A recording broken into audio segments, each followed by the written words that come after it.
This channel does not promote any violent, harmful, or illegal activities. All content provided by this channel is meant for an educational purpose only.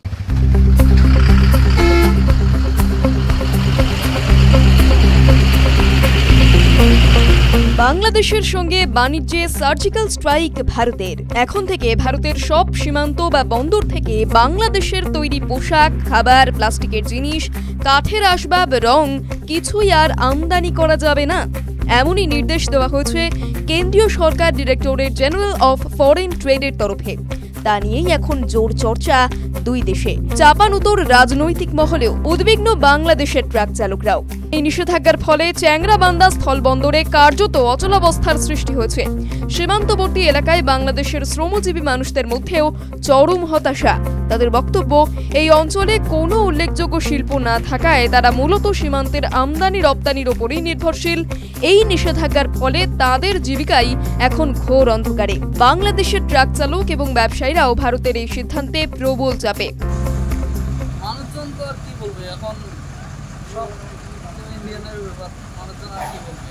আচ্ছা, তাতে আপনাদের কতটা ক্ষতি হবে? আমাদের ক্ষতি তো হবেই, কারণ সাধারণ মানুষের বেশিরভাগ আমাদের মতো মানুষের ক্ষতি হবে, কারণ আমাদের কর্মই তো এইটা। আমাদের এটা করে খাইতে না পারি তাহলে তো কষ্টটা আমাদেরই হবে। আপনার গাড়িতে কি রয়েছে? আমার গাড়িতে আছে কাটা কাপড়, গার্মেন্টসের কাটা কাপড়। কোথা থেকে আসছে? এটা হলো ঢাকার থেকে আসছে, কোনাবাড়ি। আচ্ছা দাদা, ভারত চিন্তিত তো একটু আছি, চিন্তিত থাকবো না। মানে শুধু এখানে তুলা সুতাটা বন্ধ হয়েছে, র্যাক্সটা তো চালু আছে। হ্যাঁ, তুলা সুতা আসে, এদিকে বোর্ডারে আসে, তুলা সুতার গাড়িও আসে।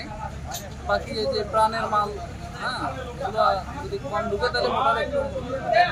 সূত্রের খবর, প্রতিদিন বাংলাদেশের বিভিন্ন খাদ্যপণ্য বহনকারী প্রায় 50টির বেশি ট্রাক ভারতে প্রবেশ করে। নতুন নিষেধাজ্ঞা কার্যকর হওয়ায় এসব ট্রাক আটকে যাচ্ছে। তাতে এই আতঙ্কের ছবি স্পষ্ট বাংলাদেশের পণ্য পরিবহনের সঙ্গে যুক্ত ট্রাক ড্রাইভারদের চোখে মুখে। তবে ভারতের এই সিদ্ধান্ত কূটনৈতিক স্তরে পাকিস্তানের বন্ধু বাংলাদেশের উপর ভালোই চাপ তৈরি করবে বলে মত ওয়াকিবহাল মহলের বড় অংশের। চাপ বললে ভুল হবে, কারণ বাংলাদেশের সৃষ্টিটাই কিন্তু ভারতের হাত ধরে। সেই সৃষ্টি অর্থাৎ হলো ছেলে যদি হলো খারাপ হয়ে যায়, কিছু শিক্ষা তো দিতেই হয়। মানে এবার যদি দেখেন যে বাংলাদেশে যে উগ্র জাতীয়তাবাদী যে সেন্সগুলো ডেভেলপ করেছে বা ধর্মান্ধতা ডেভেলপ করেছে, তাতে করে হলো বাংলাদেশের মধ্যে আভ্যন্তরীণ লড়াইও আছে। সেই লড়াইটা আমাদের দেখার বিষয় নয়, আমরা দেখতেও চাই না। কিন্তু ব্যবসার ক্ষেত্রে অর্থাৎ ভারতের সাথে সম্পর্কের ক্ষেত্রে তলানিতে এনে ঠেকিয়েছে বাংলাদেশ নিজেই। ওরাই প্রথম উদ্যোগটা নিয়েছে। উদ্যোগ নেওয়ার পরে তো ভারতবর্ষ কিন্তু চুপচাপ থাকতে পারে না। তো বাংলাদেশ হলো কখনো বলছে আমি ত্রিপুরাকে দখল করব, কখনো বলছে কলকাতাকে দখল করব, কখনো বেঙ্গল পুরো অংশটাই নিয়ে নেব। এই যে ধরনের উক্তিগুলো, এই ধরনের বিষয়গুলো কিন্তু হলো আলটিমেটলি ওদের পদক্ষেপগুলো, কখনো ড্রোন উড়িয়ে দিচ্ছে, কখনো বর্ডারে এসে হলো আর্মি ওদের ডিপ্লয়েড করছে। এইগুলোতে হলো পরিষ্কার বোঝা যাচ্ছে যে ওরা হলো এখন পাকিস্তানের দ্বারা পরিচালিত একটা হলো কান্ট্রি হয়ে গেছে। অর্থাৎ পাকিস্তানের দ্বারা পরিচালিত হওয়ার দরুন যেটা হচ্ছে যে স্বাভাবিক নিয়মে ধরুন যে পাকিস্তানও একটা চাইছে যে তার বন্ধু শক্তি পেয়ে গেল বা আরও অন্যান্যদেরকে নিয়ে ভারতকে আক্রমণ করা, এটা মূল লক্ষ্য।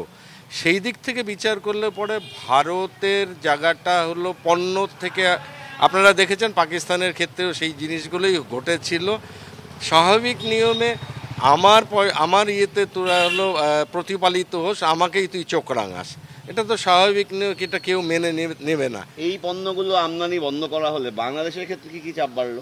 দেখুন যে ওদের পণ্য হলো মূলত হলো ফুড প্রোডাক্টের, প্রাণের এই মালগুলো কিন্তু হলো প্রচণ্ডভাবে হলো পশ্চিমবঙ্গে ঢুকতো। পশ্চিমবঙ্গ খালি না, পশ্চিমবঙ্গকে কেন্দ্র করে ভারতবর্ষের বিভিন্ন জায়গায় হলো প্রাণের হলো বিভিন্ন এটা আটকে যাওয়া মানে হলো ডেফিনেটলি ওদের একটা হলো লস তো আছেই, লস আছে।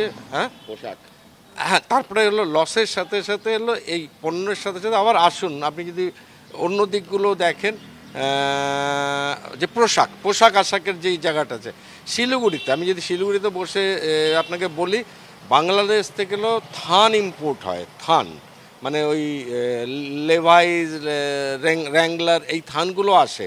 এবং শিলিগুড়িতে 2-3টে ইউনিট আছে, একটা যেমন হলো ফুলবাড়িতে আছে, ইন্ডাস্ট্রিয়াল স্টেটের রতনবিহারের, আবার আছে হলো মাটিগাড়ের এখানটায় কয়েকটা ইউনিট আছে। এইগুলো যদি দেখেন যে এরা কিন্তু ওই বাংলাদেশ থেকে আমদানিকৃত পণ্যগুলো নিয়ে হলো এখানটায় রেডিমেড গার্মেন্টসটা বানিয়ে মার্কেট করতো। এখন এখন এখন এই চাহিদা কমবে এবং খরচ বাড়বে বলে, কারণ খরচ বাড়ার ক্ষেত্রে না এইগুলোকে কিন্তু ব্যান্ড করেছে। এইগুলো যদি আপনি বলেনও যে ক্যালকাটা ডক এবং হলো বম্বে ডককে কিন্তু ওপেন রেখেছে। ক্যালকাটা ডককে যখনই ক্যালকাটা ডক হয়ে আসবে তখনই কিন্তু এটা হলো একটা প্রতিহত হবেই, ওদের খরচা বাড়বে। বম্বে হলে তো আরও বেশি বাড়বে। হ্যাঁ, তো স্বাভাবিক নিয়মে আমার মনে হয় কলকাতাকেও 2-4 দিনের মধ্যে বন্ধ করে দেবে। কলকাতাকে বন্ধ করে দিয়ে যদি বম্বে ডকটাকে যদি খালি খোলা রাখে তাহলে কিন্তু সম্ভব না, কোনো এন্টারপ্রেনার আর বাংলাদেশ থেকে মাল নেবে না।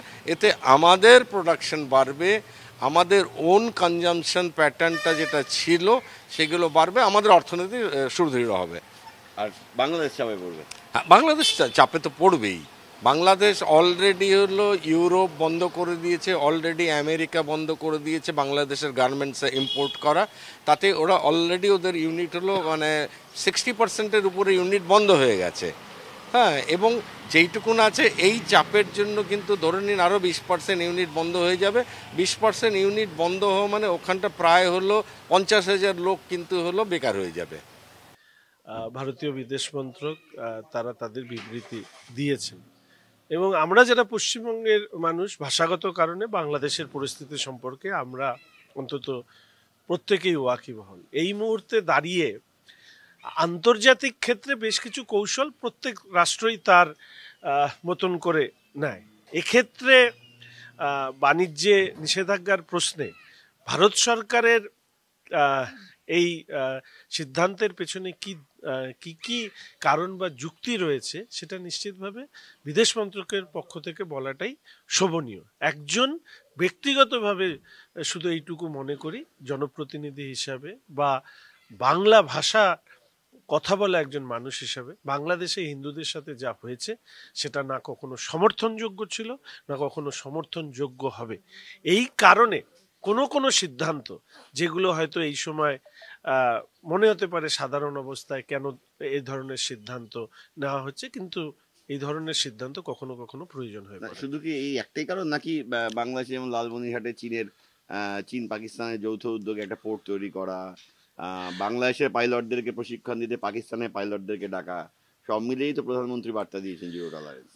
এবং এই সমস্ত ঘটনাই আমি বলছিলাম যে আন্তর্জাতিক ক্ষেত্রে বিভিন্ন ধরনের কৌশল অবলম্বন করতে হয় একটা স্বাধীন রাষ্ট্র, এবং ভারতবর্ষের এই মুহূর্তে দাঁড়িয়ে সারা বিশ্বে যে সক্ষমতা তৈরি করেছে সেখানে এই ধরনের সিদ্ধান্ত নেওয়া প্রতিবেশী রাষ্ট্রকে কোনো ইঙ্গিতপূর্ণ বার্তা দেওয়া হতেই পারে, সেটা অবশ্য বিদেশ মন্ত্রকে পরিষ্কার করে বলতে পারবে। বিদেশ মন্ত্রক খুবই স্পর্শকাতর বিষয়। এই বিষয়গুলো নিয়ে আমাদের মতো বেস লেভেলের পলিটিক্যাল ওয়ার্কারে খুব বেশি কথা না বলা ভালো। আমি তো আমার রাজনৈতিক অভিজ্ঞতা আমি কোনোদিন বলি না, কিন্তু বাংলাদেশ তো আমাদের হৃদয়ে আছে, হৃদয়ে ছিল। কিন্তু সাম্প্রতিক বাংলাদেশের যে পট পরিবর্তন, তাতে শেখ মুজিবুর রহমান যে তৈরি করেছিল বাংলাদেশ, তাকে ধ্বংস করে দেওয়া এবং একটা ভারত বিদ্বেষ একটা ব্যাপক প্রচার এবং সেখানে যে ধরনের ঘটনাগুলো হয়েছে সেটা আমি শব্দবন্ধ বলতে চাই না। কেন্দ্রীয় সরকার এই ব্যবস্থাগুলো নিয়েছে, রাজ্য থেকে অনেকগুলো পর্যবেক্ষণ সেটা কেন্দ্রীয় সরকারকে দেয়া হয়েছে, যেগুলো প্রকাশ্যে আসবে না। কেননা এটা বুঝতে হবে যে বাংলাদেশ আর পশ্চিমবঙ্গ আমরা কিন্তু সীমানার একটা বেশিরভাগ অংশ শেয়ার করি, তারপর নর্থ ইস্টের দিকটাও আছে। সুতরাং পশ্চিমবঙ্গ একটা খুব গুরুত্বপূর্ণ রাজ্য বাংলাদেশের ক্ষেত্রে। সুতরাং সেই ক্ষেত্রে বাংলাদেশের এই রাজনৈতিক অস্থিরতা এবং বাংলাদেশের চীন পাকিস্তানের সেখানে আগ্রাসন সব মিলে যে একটা সেফ বর্ডার ছিল সেটা অতটা সেফ নেই এই চেঞ্জ সার্কামস্ট্যান্সেসে।